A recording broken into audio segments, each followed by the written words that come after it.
Hello, I'm Sophia Dieters, and today I'll be talking about some potentially effective strategies for confronting the issue of sexual violence on college campuses and the U.S. as a whole. According to Pryor and DeHeer, 1 in 5 women and 1 in 72 men experience sexual assault while attending college, which is an alarming statistic that with even better statistical methodology could very well be even higher. And this is despite colleges implementing mandatory sexual education programs. This illustrates an overall ineffectiveness of the current model of sexual education in the U.S., so I suggest there be earlier sexual education, better and more comprehensive sexual education, and structural changes in order to more effectively confront this issue.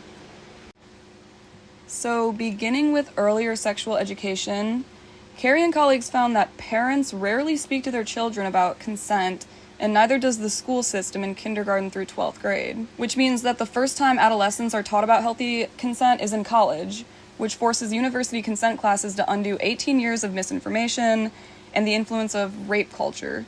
Mass and co-authors argue that often children are learning about consent through media such as pornography, which kids are often exposed to as early as 11 years old, and the content of which does not often illustrate healthy sexual consent. Our guest speaker, Padridge McNeela, spoke about the socio-ecological perspective, which emphasizes that consent and sexual education needs to address the interpersonal, social, institutional, and cultural factors in the setting that it takes place, meaning that as kids age, their sexual education should age with them and address topics like consent, boundaries, communication, and healthy relationships before they learn those things from other forms of media. Another important strategy is to focus on how we teach consent. The traditional model often doesn't engage students or encourage them to participate. Around sensitive topics like consent, a more creative approach like research-based theater or peer-to-peer education could be more effective alternatives.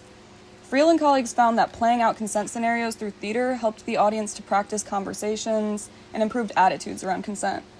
Wong and co-authors suggested peer-to-peer education because they found it improved participation and self-efficacy around topics of consent.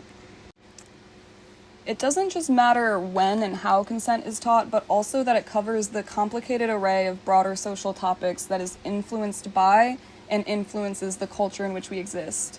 Pryor and DeHeer argue that our current education system ignores broader issues like rape culture, power, gender norms, and misogyny, leading to a lack of understanding of the complexities of consent and sexual violence.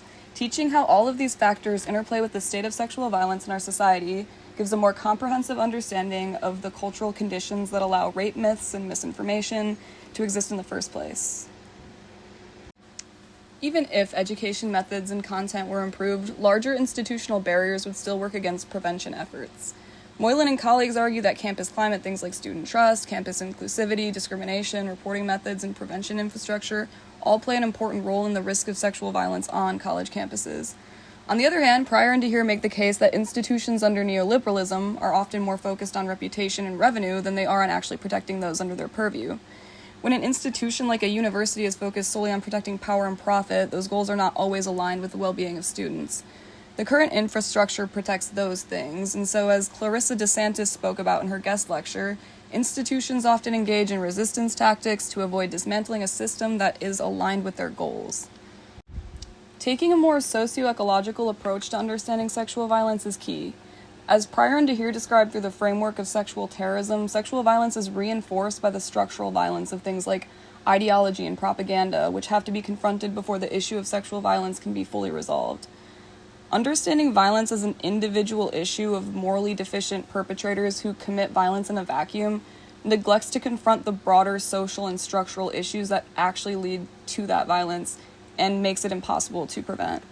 Therefore, in order to create effective strategies for prevention, it's important that institutions understand and confront the surrounding factors that create the state of sexual terrorism that leads to such high rates of reported sexual assault. So what would success look like? How would we know that prevention methods are really working?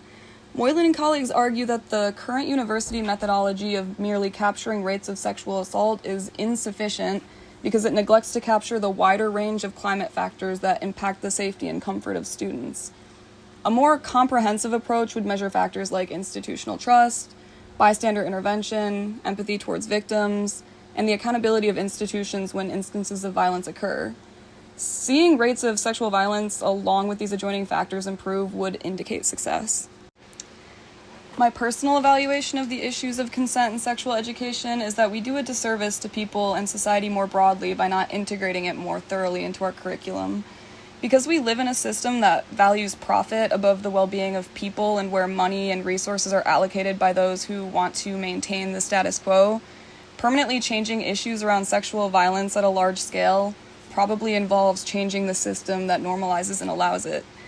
However, I believe that within institutions like colleges, where there is more power in the hands of students without whom they wouldn't profit or exist, there is hope in creating meaningful change through activism efforts if people are motivated to engage.